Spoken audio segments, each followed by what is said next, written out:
बच्चों, welcome to video lecture number 5।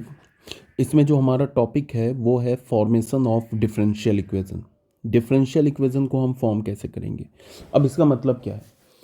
इसका ये मतलब है कि मैंने जैसा क्या बताया पिछले वीडियो लेक्चर में बताया कि हमारे पास क्या होगा। मान लो कि अगर मैंने तुम्हें कोई भी इक्वेशन दिया x² - 1, ये पिछले वीडियो लेक्चर में बताया था। अब मैं ये क्या हमारे पास एक एल्जेब्रिक इक्वेशन है। क्या है ये? Algebraic equation. और अगर मैं बोलूं कि इस एल्जेब्रिक इक्वेशन का सॉल्यूशन क्या होगा, तो इस एल्जेब्रिक इक्वेशन का सॉल्यूशन या तो रियल नंबर होगा या तो कॉम्प्लेक्स नंबर होगा, या तो रियल नंबर होगा या तो कॉम्प्लेक्स नंबर होगा। यही होगा ना। अब अगर मैं तुम्हें कोई भी डिफरेंशियल इक्वेशन दूं, जैसे मैंने अगर तुम्हें कोई भी डिफरेंशियल इक्वेशन दे दिया dy/dx - y = 0, ये क्या है हमारा? ये हमारा एक डिफरेंशियल इक्वेशन है।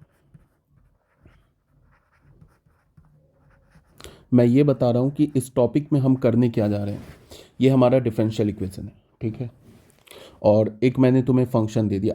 अब अगर ये मैंने डिफरेंशियल इक्वेशन दे दिया और मैंने तुम्हें बोला कि इस डिफरेंशियल इक्वेशन को सॉल्व करो, तो इस डिफरेंशियल इक्वेशन को सॉल्व करने का मतलब क्या है? क्या है इस डिफरेंशियल इक्वेशन को सॉल्व करेंगे? है तो इक्वेशन, इसका मतलब कुछ ना कुछ इसका सॉल्यूशन होगा। तो जैसा मैंने बताया कि डिफरेंशियल इक्वेशन का जो सॉल्यूशन होता है ना, वो क्या होता है? वो फैमिली ऑफ कर्व्स होता है। क्या होता है? फैमिली ऑफ कर्व्स, कर्व्स की फैमिली जो इस डिफरेंशियल इक्वेशन को सेटिस्फाई करे। मैंने एक फैमिली ऑफ कर्व लिखा y = ae⁴x। ये क्या हमारा? Where a belongs to, where a is a parameter. a क्या है? हमारा पैरामीटर है। मतलब a का वैल्यू कोई भी रियल नंबर हो सकता है। तो ये क्या हमारा एक फैमिली ऑफ कर्व है। क्या हमारा ये फैमिली ऑफ कर्व। तो डिफरेंशियल इक्वेशन का सॉल्यूशन क्या होता है? डिफरेंशियल इक्वेशन का जो सॉल्यूशन होता है वो फैमिली ऑफ कर्व्स होता है, याद रखना। जैसे एल्जेब्रिक इक्वेशन का सॉल्यूशन क्या होता है? एल्जेब्रिक इक्वेशन का सॉल्यूशन या तो रियल नंबर होता है या तो कॉम्प्लेक्स नंबर होता है। वैसे ही सेम लाइन में डिफरेंशियल इक्वेशन का जो सॉल्यूशन होता है वो होता है फैमिली ऑफ कर्व्स, कर्व्स की फैमिली, ठीक है। तो उसके बाद भी इंपॉर्टेंट बात क्या याद रखने के लिए कि इस फैमिली ऑफ कर्व में कितने पैरामीटर्स हैं। इस फैमिली ऑफ कर्व में एक पैरामीटर है ए। और इस डिफरेंशियल इक्वेशन का इस डिफरेंशियल इक्वेशन का ऑर्डर क्या है? 1। तो याद आपको क्या रखना है? Number of parameters, number of parameters. ये सब बताया जा चुका है बट एक बार फिर से बता देता हूँ। Number of parameters in family of curve, family of curves. Family of curves में नंबर ऑफ पैरामीटर और ऑर्डर ऑफ डिफरेंशियल इक्वेशन ये हमेशा इक्वल होता है, याद रखना इस बात को। ऑर्डर ऑफ डिफरेंशियल इक्वेशन, ये बात याद रखना। अगर मैंने तुम्हें बोला, सबसे पहले मैंने क्या बोला कि डिफरेंशियल इक्वेशन का सॉल्यूशन क्या होता है? फैमिली ऑफ कर्व, ठीक है। उसके बाद क्या है कि डिफरेंशियल इक्वेशन का जो सॉल्यूशन होगा, जो फैमिली ऑफ कर्व सॉल्यूशन होगा, उस फैमिली ऑफ कर्व में नंबर ऑफ पैरामीटर्स और डिफरेंशियल इक्वेशन में नंबर ऑफ ऑर्डर ये हमेशा इक्वल होता है, इसको याद रखिएगा। इस केस में हमारे पास पैरामीटर क्या है? ए, एक पैरामीटर है। और इस डिफरेंशियल इक्वेशन का ऑर्डर क्या है? ऑर्डर तो पता है 1 है। dy/dx ऑर्डर 1 है, तो इसका ऑर्डर 1 है। और ये फैमिली ऑफ कर्व क्या है हमारा? इस फैमिली ऑफ कर्व का पैरामीटर क्या है? Number of parameter 1। तो ये फैमिली ऑफ कर्व इस डिफरेंशियल इक्वेशन का सॉल्यूशन हो सकता है। अब गारंटी नहीं है कि ये फैमिली ऑफ कर्व इस डिफरेंशियल इक्वेशन का सॉल्यूशन हो जाए, इस बात की कोई गारंटी नहीं, हो भी सकता है। बट अगर एक फैमिली ऑफ कर्व मैं तुम्हें ऐसा दे दूं जिसमें 2 पैरामीटर्स हैं और मैं बोलूं कि क्या ये वो फैमिली ऑफ कर्व इस डिफरेंशियल इक्वेशन का सॉल्यूशन है, तो कभी नहीं हो सकता है। बिकॉज क्या है? Number of parameters in family of curves and order of differential equation ये हमेशा सेम होता है। तो ये वाला जो फैमिली ऑफ कर्व है इस डिफरेंशियल इक्वेशन का सॉल्यूशन हो सकता है। पूरे चैप्टर में हमें करना क्या है? इस पूरे चैप्टर में आ रहे हम लोग अपने टॉपिक में, पूरे चैप्टर में हमें करना क्या है? अब इससे पहले वाले हमने टॉपिक में क्या किया था, वीडियो लेक्चर में क्या किया था कि हमारे पास एक फैमिली ऑफ कर्व गिवन होगा ऐसे करके, और क्या होगा? एक डिफरेंशियल इक्वेशन गिवन होगा। और क्या तुम्हें बोलेगा तुम्हें बोलेगा कि चेक करो कि ये जो फैमिली ऑफ कर्व है इस गिवन डिफरेंशियल इक्वेशन का सॉल्यूशन है या नहीं है। तो वो कैसे करेंगे ऑलरेडी बताया जा चुका है। एक तो ये हो गया हमारा, एक क्वेश्चन हो गया। दूसरा क्वेश्चन क्या होगा कि सिर्फ तुम्हें डिफरेंशियल इक्वेशन गिवन होगा। मान लो कि मैंने ऐसे डिफरेंशियल इक्वेशन दे दिया, अब बोलेगा कि इसे सॉल्व करो, इस डिफरेंशियल इक्वेशन को क्या करो, सॉल्व करो। सॉल्व करने का मतलब क्या है कि हमें फैमिली ऑफ कर्व चाहिए। क्या चाहिए? फैमिली ऑफ कर्व्स चाहिए।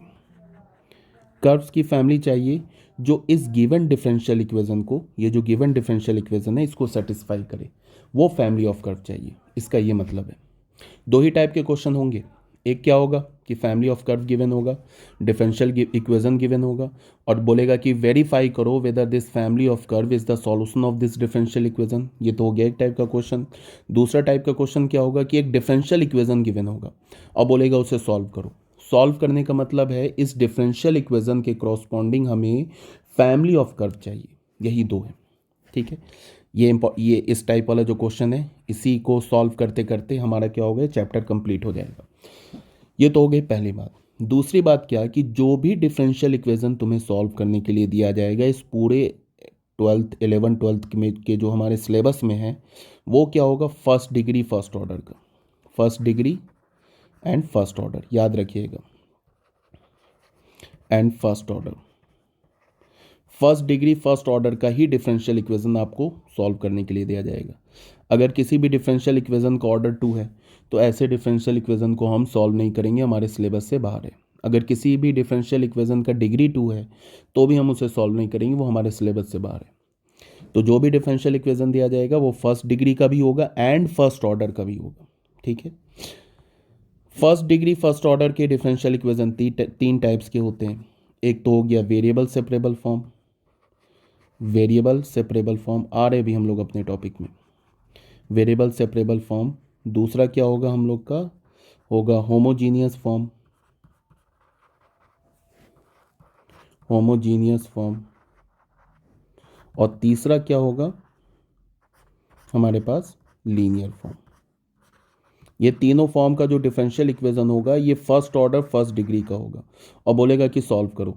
मान लो कि तुम्हारे पास कोई डिफरेंशियल इक्वेशन दे देगा क्वेश्चन में होमोजीनियस फॉर्म का और बोलेगा सॉल्व करो, तो ये होमोजीनियस जो होगा differential equation first order first degree का होगा और बोलेगा उसे सॉल्व करो। इसका ये मतलब है कि उसके क्रॉसपॉन्डिंग फैमिली ऑफ कर्व निकालो। यहाँ तक बात आ गई क्लियर समझ में? तो अभी मैंने क्या बोला, अभी मैंने बोला कि मैं पॉइंट वाइज बता दे रहा हूँ। डिफरेंशियल इक्वेशन का जो सॉल्यूशन होता है वो फैमिली ऑफ कर्व होता है, ये हो गया पॉइंट नंबर 1। फिर पॉइंट नंबर 2 कि फैमिली ऑफ कर्व में नंबर ऑफ पैरामीटर और डिफरेंशियल इक्वेशन का ऑर्डर ये हमेशा इक्वल होता है, ये हो गया पॉइंट नंबर 2। अब पॉइंट नंबर 3 में क्या है कि हमें जो डिफरेंशियल इक्वेशन सॉल्व करने के लिए दिया जाएगा उसका डिग्री भी 1 होगा और उसका ऑर्डर भी 1 होगा, ठीक है। ये 3 पॉइंट हो गया। अब इस टॉपिक में क्या है, ये हमारा टॉपिक क्या है, formation of differential equation. Differential equation का फॉर्मेशन मतलब क्या है कि तुम्हें ये फैमिली ऑफ कर्व गिवन होगा। इस टॉपिक में हमारा जो अभी का टॉपिक है उसमें क्या होगा कि एक फैमिली ऑफ कर्व गिवन होगा और बोलेगा कि इस फैमिली ऑफ कर्व के क्रॉसपॉन्डिंग डिफरेंशियल इक्वेशन लिखो। मतलब उल्टा गिवन होगा, सॉल्यूशन गिवन होगा। डिफरेंशियल इक्वेशन का सॉल्यूशन, फैमिली ऑफ कर्व क्या है, डिफरेंशियल इक्वेशन का सॉल्यूशन है, तो सॉल्यूशन गिवन होगा और तुम्हें बोलेगा कि इक्वेशन फाइंड आउट करो। मतलब solution family of curve given है और बोलेगा डिफरेंशियल इक्वेशन फाइंड आउट करो। ये हमारा अभी का जो करंट टॉपिक है इसमें हम लोग ये सीखेंगे, ठीक है। एक एग्जांपल ले लेते हैं। मान लो कि हमारे पास, चलो यही गिवन है, करते क्या है हम लोग वो बताया जा रहा है। चलो क्वेश्चन लिखते हैं, एक क्वेश्चन लिख लेते हैं। फॉर्म ऐसे लिखते हैं, form differential equation, form differential equation corresponding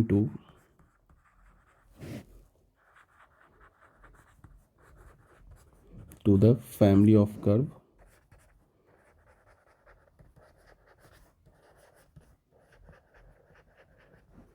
y is equals to fx is equals to a e to the power x। बोल क्या रहा है कि डिफरेंशियल इक्वेशन फॉर्म करो इस फैमिली ऑफ कर्व के क्रॉसपॉन्डिंग। तो हम क्या करेंगे, सबसे पहले हमने लिखा फैमिली ऑफ कर्व, क्या है हमारे पास, y is equals to F X is equals to A E to the power X. बात को सुनना ध्यान से। हमें सबसे पहले करना क्या है कि इस फैमिली ऑफ कर्व में नंबर ऑफ पैरामीटर्स काउंट करने, ठीक है। तो नंबर ऑफ पैरामीटर्स कितने हैं यहाँ पे, नंबर ऑफ पैरामीटर्स कितने हैं, नंबर ऑफ पैरामीटर है हमारे पास 1। तो अगर नंबर ऑफ पैरामीटर 1 होगा तो डिफरेंशियल सॉरी जो हमारे पास फैमिली ऑफ कर्व गिवन होगा उसको एक बार डिफरेंशिएट कर दो। अगर हमारे पास नंबर ऑफ पैरामीटर 2 होगा तो जो हमारे पास फैमिली ऑफ कर्व गिवन है उसको 2 बार डिफरेंशिएट कर दो। अगर नंबर ऑफ पैरामीटर हमारे पास 3 होगा तो जो फैमिली ऑफ कर्व है उसको 3 बार डिफरेंशिएट कर दो। अगर हमारे पास नंबर ऑफ पैरामीटर n होगा तो जो फैमिली ऑफ कर्व गिवन है उसे n टाइम्स डिफरेंशिएट कर दो। पहले तो तुम ये काम करो, आंख बंद करके ये काम कर दो। यहाँ पे हमारे पास क्या है, फैमिली ऑफ कर्व, क्या हमारे पास फैमिली ऑफ कर्व में कितने पैरामीटर है, एक। तो हमने एक बार डिफरेंशिएट कर दिया, तो डिफरेंशिएट करोगे इसे तो क्या मिलेगा हमें, D Y by D X is equals to A E to the power X. जो फैमिली ऑफ कर्व गिवन था उसको हमने फर्स्ट इक्वेशन मान लिया, एक बार हमने डिफरेंशिएट किया तो जो हमें इक्वेशन मिला उसको हमने सेकंड मान लिया। तो अब हमारे पास कितने इक्वेशंस बन गए, 2 इक्वेशन बन गए। और पैरामीटर कितने हैं, एक पैरामीटर। तो हमें क्या करना है, इन दोनों इक्वेशन से पैरामीटर को क्या करना है, एलिमिनेट करना है। फर्स्ट इक्वेशन सेकंड इक्वेशन से पैरामीटर को एलिमिनेट करना है। अब एलिमिनेट कैसे करोगे, इसका कोई रूल नहीं है। हो सके कि इन दोनों इक्वेशंस को तुम्हें डिवाइड करना पड़े, हो सके इन दोनों इक्वेशन को मल्टीप्लाई करना पड़े, हो सके इन दोनों इक्वेशन को सब्ट्रैक्ट करना पड़े। ये भी हो सकता है कि फर्स्ट इक्वेशन सेकंड इक्वेशन से किसी लेफ्ट हैंड साइड का वैल्यू तुम्हें राइट हैंड साइड के इक्वल लिखना पड़े, कुछ भी हो सकता है। वो सिर्फ प्रैक्टिस से आएगा कि हमें करना क्या है। बट हमें एक्चुअल में करना क्या है कि इन दोनों इक्वेशन से पैरामीटर को एलिमिनेट करना है। कैसे एलिमिनेट करना है इसका कोई रूल नहीं है, ठीक है। तो हमें इन दोनों इक्वेशन से पैरामीटर को एलिमिनेट करना है। अब फिर हमने क्या पता है, हमें क्या पता है कि अगर हमारे पास n इक्वेशंस हैं, n इक्वेशंस हैं हमारे पास एंड n वेरिएबल्स हैं, n इक्वेशंस में से n वेरिएबल्स हैं, n इक्वेशंस हैं एंड n वेरिएबल्स हैं। तो हम क्या करेंगे, सारे वेरिएबल्स का ये वैल्यू फाइंड आउट कर सकते हैं। अगर number of equation is equals to number of variables है, नंबर ऑफ वेरिएबल्स है, तो हम क्या कर लेते हैं, अगर नंबर ऑफ इक्वेशन और नंबर ऑफ वेरिएबल्स इक्वल हैं तो हम क्या कर सकते हैं, हम सारे वेरिएबल्स का वैल्यू फाइंड आउट कर सकते हैं। लीनियर इक्वेशन इन 2 वेरिएबल याद है ना, ऐसे करके लिखते थे ना हम लोग, 2x minus 3y plus 4 is equals to 0, और यहाँ पे लिखते थे 3x plus 5y minus 6 is equals to 0। तो कितने इक्वेशंस हैं, 2 इक्वेशंस हैं। कितने वेरिएबल हैं, 2 वेरिएबल्स हैं। तो 2 इक्वेशंस हैं, 2 वेरिएबल्स हैं, तो हम लोग क्या कर लेते हैं, एक्स और वाई दोनों वेरिएबल्स का वैल्यू फाइंड आउट कर लेते थे, ठीक है। अगर हमें, ये तो मैं बता रहा हूँ कब, जब हमें n वेरिएबल्स का वैल्यू फाइंड आउट करना है। अगर हमें 3 वेरिएबल्स का वैल्यू फाइंड आउट करना है तो कम से कम हमें 3 इक्वेशन चाहिए। 4 वेरिएबल का वैल्यू फाइंड आउट करना है तो कम से कम हमें 4 इक्वेशन चाहिए, ठीक है। नंबर ऑफ इक्वेशन और नंबर ऑफ वेरिएबल्स इक्वल होना चाहिए, तभी हम सारे वेरिएबल्स का वैल्यू फाइंड आउट कर सकते हैं, ठीक है। अब अगर हमें n इक्वेशंस को एलिमिनेट करना है, सॉरी n वेरिएबल्स को एलिमिनेट करना है, n वेरिएबल्स को हमें अगर एलिमिनेट करना है, हटाना है, तो हमें कितने इक्वेशंस चाहिए, n से एक ज़्यादा, n प्लस 1 इक्वेशंस चाहिए, तभी जाके n वेरिएबल्स एलिमिनेट होगा, अदरवाइज नहीं होगा। मान लो कि इन 2 वेरिएबल्स को हमें एलिमिनेट करना है, x और y का वैल्यू एलिमिनेट करना है, तो हमें 3 इक्वेशन चाहिए, ठीक है। एक इक्वेशन और चाहिए, तभी तो यहाँ इस 2 इक्वेशन से हम x और y का वैल्यू निकाल के तीसरे इक्वेशन में डालेंगे तो उस इक्वेशन से x और y हट जाएगा। समझ में आ रही है बात। तो ये सब मैं क्यों बता रहा हूँ, ये इसलिए मैं बता रहा हूँ कि हमें करना क्या है, हमें हमारा जो डिफरेंशियल इक्वेशन हमें बनाना है उस डिफरेंशियल इक्वेशन में पैरामीटर नहीं होने चाहिए। ये ऑलरेडी मैंने बता रखा है कि डिफरेंशियल इक्वेशन क्या होता है, फ्री फ्रॉम पैरामीटर। तो हमें एक्चुअल में करना क्या है कि ये जो 2 इक्वेशंस आए ना, इन दोनों इक्वेशन से हमें पैरामीटर हटाना है। कितने पैरामीटर हटाना है, एक पैरामीटर हटाना है, एक ही पैरामीटर है ना, और हमारे पास इक्वेशन कितने बन गए, 2, तो 2 इक्वेशन से एक पैरामीटर हट जाएगा। तो इन दोनों इक्वेशन से, फर्स्ट इक्वेशन से और सेकंड इक्वेशन से जो हम पैरामीटर हटा देंगे, तो हटाने के बाद जो एलिमिनांट बचेगा वो हमारा रिक्वायर्ड डिफरेंशियल इक्वेशन हो जाएगा। कैसे हटाएंगे पैरामीटर? साफ साफ दिख रहा है यहाँ पे कि a E to the power x, a E to the power x को हम क्या लिख सकते हैं? वाई लिख सकते हैं। तो यहाँ पे क्या लिख देंगे? From 1 and 2,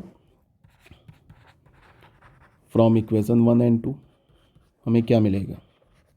and equation 2 D Y by D X क्या मिल जाएगा हमें? वाई। तो इसका मतलब क्या हो गया? D Y by D x minus Y is equals to 0। अब ये हमारा क्या है? एक डिफरेंशियल इक्वेशन है। अब ये डिफरेंशियल इक्वेशन क्या है? कि इस फैमिली ऑफ कर्व के क्रॉसपॉन्डिंग डिफरेंशियल इक्वेशन है जो हमारे पास गिवन था, ये वाला फैमिली ऑफ कर्व, इसके क्रॉसपॉन्डिंग डिफरेंशियल इक्वेशन है। या तो हम ये बोल दें कि इस डिफरेंशियल इक्वेशन का जो सॉल्यूशन है वो क्या है हमारे पास? y is equals to A E to the power X. समझ में आ रही है बात? देख लो इसमें कितने पैरामीटर है? 1, और डिफरेंशियल इक्वेशन का ऑर्डर क्या है? 1। तो कहने का ये मतलब है कि अगर तुम्हारे पास कोई फैमिली ऑफ कर्व है, फैमिली ऑफ कर्व के क्रॉसपॉन्डिंग तुम्हें बोले कि डिफरेंशियल इक्वेशन फाइंड आउट करो, तो तुम्हें करना क्या है? पहला काम करना है कि फैमिली ऑफ कर्व में number of parameters find out करने। सपोज डेट अगर तुम्हारे पास फैमिली ऑफ कर्व में 2 पैरामीटर है, तो सबसे पहले तुम 2 बार डिफरेंशिएट करो। 2 बार डिफरेंशिएट करोगे 2 इक्वेशन मिल जाएगा। एक फैमिली ऑफ कर्व भी गिवन होगा तो 3 इक्वेशन मिल गया। 3 इक्वेशन से 2 पैरामीटर एलिमिनेट हो जाएगा। तो 3 इक्वेशन से जैसे ही तुमने 2 पैरामीटर को एलिमिनेट किया, तो जो हमारा एलिमिनांट बचेगा वही हमारा रिक्वायर्ड डिफरेंशियल इक्वेशन हो जाएगा। ठीक है ना? समझ में आ गई होगी बात। अब अगर नहीं समझ में आई तो कोई बात नहीं, अभी फिर हम लोग क्वेश्चन देखते हैं, क्वेश्चन से क्लियर हो जाएगा। Question number 2, find differential equation, find differential equation corresponding to the family of curve।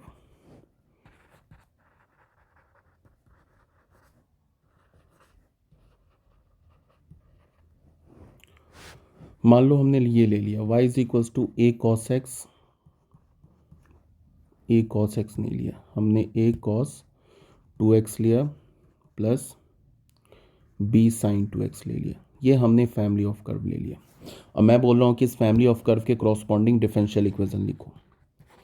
तो हमारे पास क्या है? y is equals to A cos 2x b sine 2x। यहाँ पे सबसे पहले हम लोग क्या करेंगे? काउंट करेंगे कितने पैरामीटर्स हैं। तो एक पैरामीटर तो हमें ए दिख रहा है, दूसरा पैरामीटर हमें बी दिख रहा है, तो 2 पैरामीटर्स हैं, तो हम इसे 2 बार डिफरेंशिएट करेंगे। ये जो फैमिली ऑफ कर्व है इसको हमने इक्वेशन 1 मान लिया। उसके बाद एक बार डिफरेंशिएट किया तो हमें क्या मिल गया? D Y by D X क्या हो जाएगा? -2a साइन 2x प्लस क्या हो जाएगा? 2b cos 2x। एक बार हमने डिफरेंशिएट कर दिया, अब इसे हमने सेकेंड इक्वेशन मान लिया, फिर हमने इसे दोबारा डिफरेंशिएट किया, d2y बाई डी एक्स 2। तो क्या हो जाएगा? -4a कॉस 2x क्या हो जाएगा? प्लस 4b नहीं, -4b साइन 2x। ऐसे हो गया। इसे हमने बोल दिया थर्ड इक्वेशन। अब बताओ बच्चों कितने इक्वेशन बन गए? 3 इक्वेशन बन गए। 3 इक्वेशन बन गए। क्यों बन गए 3 इक्वेशन? बिकॉज एक तो फैमिली ऑफ कर्व गिवन था, उसको हमने फर्स्ट इक्वेशन बोल दिया, और फिर हमने 2 बार और डिफरेंशिएट किया तो 2 इक्वेशन और मिल गए। तो टोटल कितने इक्वेशन बन गए? 3 इक्वेशन। पैरामीटर कितने हैं? 2 पैरामीटर। अब 3 इक्वेशन से 2 पैरामीटर बिल्कुल आराम से हट जाएगा। अब कैसे हटाएंगे उसका कोई रूल नहीं है। वो हो सके कि तुम्हें 2 इक्वेशन को सब्ट्रैक्ट करना पड़े, हो सके 2 इक्वेशन को डिवाइड करना हो सके कि 2 इक्वेशन को डिवाइड करके फिर तीसरे इक्वेशन में डालना हो, कुछ भी हो सकता है। अब करना क्या, हमें इन 3 इक्वेशन से 2 पैरामीटर हटाना है। तो ये तो बहुत ईजी है। यहाँ पे -4 कॉमन ले लो, -4 थर्ड इक्वेशन से कॉमन लोगे तो क्या आ जाएगा? A cos 2x, sorry, a cos 2x plus b sine 2x, ऐसे आ जाएगा ना। अब तुम देख लो a cos two x b sine two x को तुम क्या लिख सकते हो, फ्रॉम इक्वेशन 1 से y के इक्वल लिख सकते हो। तो देखो डायरेक्ट हट गया, -4y। यहाँ पे क्या लिखा हमने, फ्रॉम इक्वेशन 1, तो हट गया पैरामीटर। तो हमें क्या मिला, d2y/dx2 + 4y = 0। यही हमारा बच्चों रिक्वायर्ड डिफरेंशियल इक्वेशन हो गया। ये हमारा क्या हो गया, रिक्वायर्ड डिफरेंशियल इक्वेशन। या फिर हम ऐसे भी बोल सकते हैं कि इस डिफरेंशियल इक्वेशन का जो सॉल्यूशन है, क्या जो सॉल्यूशन है वो कौन सा फैमिली ऑफ कर्व है, a cos 2x + b sin 2x। अब देख लो इस फैमिली ऑफ कर्व में कितने पैरामीटर्स हैं, 2, और इसके क्रॉसपॉन्डिंग जो डिफरेंशियल इक्वेशन है उसका ऑर्डर भी क्या है, 2। ठीक है, अब ये जो हमारा सॉल्यूशन है, इस सॉल्यूशन को हम क्या बोलते हैं, इस सॉल्यूशन को हम जनरल सॉल्यूशन बोलते हैं। क्या बोलते हैं, जनरल सॉल्यूशन। क्यों बोलते हैं जनरल सॉल्यूशन, बिकॉज ए और बी पैरामीटर है। ठीक है, तो जब भी हम अगर किसी भी डिफरेंशियल इक्वेशन का सॉल्यूशन पैरामीटर के टर्म में देते हैं तो उस सॉल्यूशन को हम जनरल सॉल्यूशन बोलते हैं। अब अगर हमने पैरामीटर का कोई पर्टिकुलर वैल्यू डाल दिया, लाइक हमने a = 2 डाल दिया एंड b = 3 डाल दिया, तो हमारे पास क्या बन जाएगा, y = 2 cos 2x + 3 sin 2x। तो ये क्या हो जाएगा, ये भी सॉल्यूशन है इस डिफरेंशियल इक्वेशन का, ये भी सॉल्यूशन है, बट ये कैसा सॉल्यूशन है, पर्टिकुलर सॉल्यूशन। इसे हम क्या बोलेंगे, पर्टिकुलर सॉल्यूशन। ये भी बात समझ में आ गई होगी, ये हमारा क्या हो जाएगा, पर्टिकुलर सॉल्यूशन। तो ये था हमारा क्वेश्चन नंबर 2। अब आते हैं हम लोग क्वेश्चन नंबर 3 में। क्वेश्चन नंबर 3 में क्या है, तुम ऐसे देखो, क्वेश्चन नंबर 3 बोल रहा है form the differential equation, form the differential equation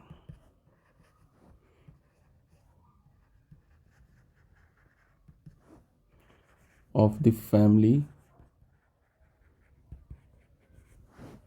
of curves c y plus c का whole square is equals to x cube, where c is a parameter। c is a parameter, c हमारा क्या है, parameter है। ठीक है, तो हम लोग क्या करेंगे, सबसे पहले हमने देखा कि हमारे पास जो फैमिली ऑफ कर्व गिवन है वो क्या है, सी वाई प्लस सी का whole square is equals to x cube. इसको हमने फर्स्ट इक्वेशन मान लिया। अब इसको फर्स्ट इक्वेशन माना, अब देखा कि इसमें कितने पैरामीटर्स हैं, एक पैरामीटर है, तो कितनी बार डिफरेंशिएट करेंगे, एक ही बार डिफरेंशिएट करेंगे। ठीक है, सी तो कांस्टेंट है, बाहर निकाल देंगे, वाई प्लस सी का डेरिवेटिव लेंगे चेन रूल से, तो क्या मिलेगा हमें, हमें मिलेगा 2y प्लस सी, और फिर y प्लस सी अंदर भी डिफरेंशिएट करेंगे तो हमें क्या मिलेगा, dy/dx, और यहाँ क्या हो जाएगा 3x²। अब ये हो गया हमारा इक्वेशन 2। अब कितने इक्वेशन बन गए, 2 इक्वेशन बन गए। कितने पैरामीटर्स हैं, एक पैरामीटर है, तो 2 इक्वेशन से एक पैरामीटर क्या हो जाएगा, एलिमिनेट हो जाएगा। अब एलिमिनेट कैसे करेंगे ये कोई नहीं बताएगा, अब तुम्हें दिमाग खुद लगाना है कि इन 2 इक्वेशन से एक पैरामीटर को हम एलिमिनेट कैसे करें, ये तुम्हें खुद से ही दिमाग लगाना होगा और कोई रास्ता नहीं है। तो यहाँ साफ साफ दिख रहा है कि अगर मैंने फर्स्ट इक्वेशन को सेकंड इक्वेशन से डिवाइड किया तो काम बन जाएगा हमारा सी वाई प्लस सी का होल स्क्वायर 2c, और यहाँ क्या हो गया y प्लस सी dy/dx, और राइट हैंड साइड भी ये डिवाइड होगा x³ / 3x²।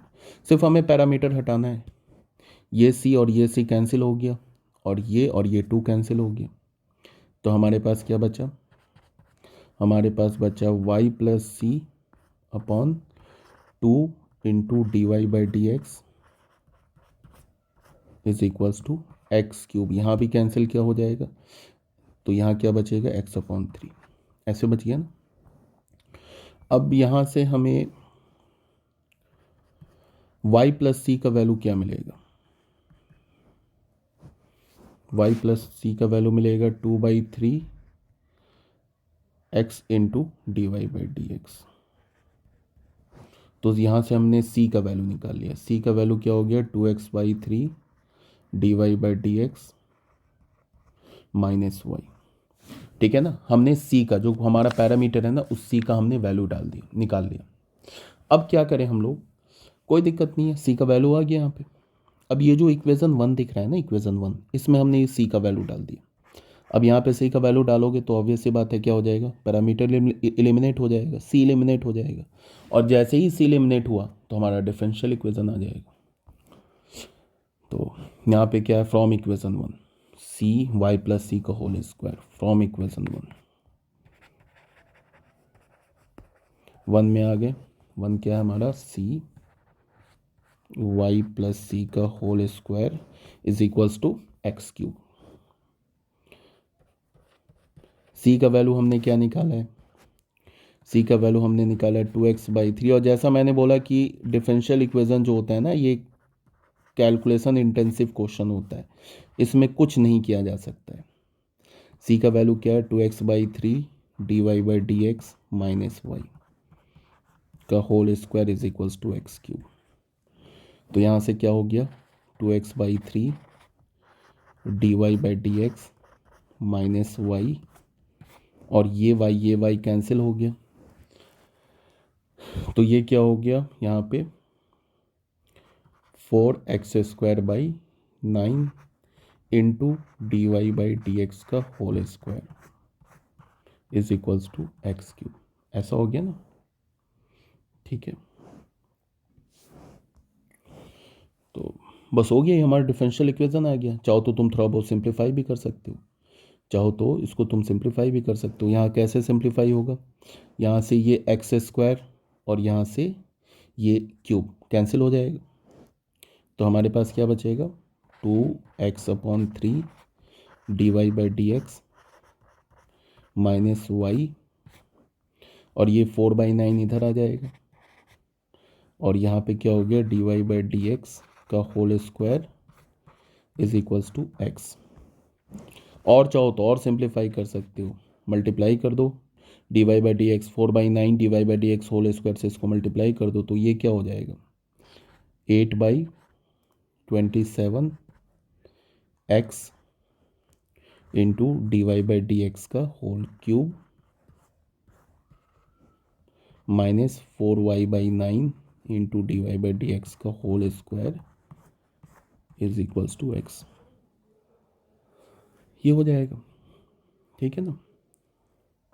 चाहो तो तुम एक काम ये भी कर सकते हो कि 27 और 9 का एलसीएम क्या है, 27 और 9 का एलसीएम 27 है, तो 27 से मल्टीप्लाई कर दो, तो ये क्या हो जाएगा, 8x d Y by D x का whole cube minus 12y d Y by D x का whole square is equals to 27x। ऐसे भी कर सकते हो। कहने का ये मतलब है कि हमारा जो डिफरेंशियल इक्वेशन वो इसी स्टेप में बन गया, इसी स्टेप में हमारा डिफरेंशियल इक्वेशन बन गया। यहाँ पे भी तुम आंसर छोड़ सकते हो, कोई दिक्कत नहीं, यहाँ पे भी आंसर छोड़ सकते हो, बट जो कैंसिल वैंसिल हो रहा है ना, उसको कैंसिल कर देना चाहिए। यहाँ पे भी आंसर छोड़ सकते हो, यहाँ पे भी आंसर छोड़ सकते हो, और थोड़ा बहुत सिंप्लीफाई किया तो यहाँ पे आंसर ले आए, ठीक है ना। समझ में आ गई होगी बात कि हमें करना क्या है इस पूरे इस टॉपिक में। हमारा जो टॉपिक चल रहा है ना, फॉर्मेशन ऑफ डिफरेंशियल इक्वेशन, इसमें हमें करना क्या है, हमें करना ये है कि हमारे पास एक फैमिली ऑफ कर्व गिवन होगा, और हमें उस फैमिली ऑफ कर्व के corresponding differential equation find out करना है, ठीक है ना।